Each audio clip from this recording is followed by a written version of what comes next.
ان فرشتوں کی قسم جو ڈوب کر کھینچ لیتے ہیں اور ان کی جو آسانی سے کھول دیتے ہیں اور ان کی جو تیرتے پھرتے ہیں پھر لپک کر آگے بڑھتے ہیں، پھر دنیا کے کاموں کا انتظام کرتے ہیں کہ وہ دن آ کر رہے گا جس دن زمین کو بھونچال آئے گا، پھر اس کے پیچھے اور بھونچال آئے گا۔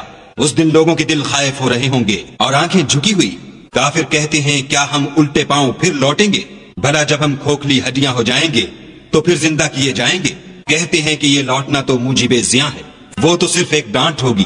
اس وقت وہ سب میدان حشر میں آ جمع ہوں گے۔ بھلا تم کو موسیٰ کی حکایت پہنچی ہے جب ان کے پروردگار نے ان کو پاک میدان یعنی طوا میں پکارا اور حکم دیا کہ فرعون کے پاس جاؤ، وہ سرکش ہو رہا ہے، اور اس سے کہو کیا تو چاہتا ہے کہ پاک ہو جائے اور میں تجھے تیرے پروردگار کا رستہ بتاؤں تاکہ تجھے خوف پیدا ہو۔ غرض انہوں نے اس کو بڑی نشانی دکھائی مگر اس نے جھٹلایا اور نہ مانا۔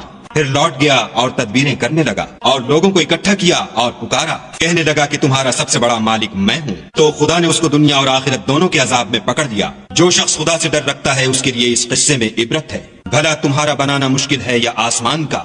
اسی نے اس کو بنایا، اس کی چھت کو اونچا کیا، پھر اسے برابر کر دیا، اور اسی نے رات تاریک بنائی اور دن کو دھوپ نکالی، اور اس کے بعد زمین کو پھیلا دیا۔ اسی نے اس میں سے اس کا پانی نکالا اور چارہ اگایا، اور اس پر پہاڑوں کا بوجھ رکھ دیا۔ یہ سب کچھ تمہارے اور تمہارے چار پایوں کے فائدے کے لیے کیا۔ تو جب بڑی آفت آئے گی اس دن انسان اپنے کاموں کو یاد کرے گا اور دوزخ دیکھنے والے کے سامنے نکال کر رکھ دی جائے گی۔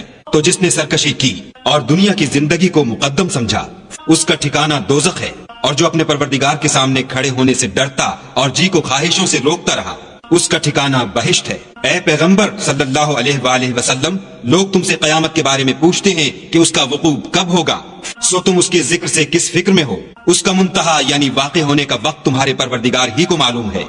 جو شخص اس سے ڈر رکھتا ہے تم تو اسی کو ڈر سنانے والے ہو۔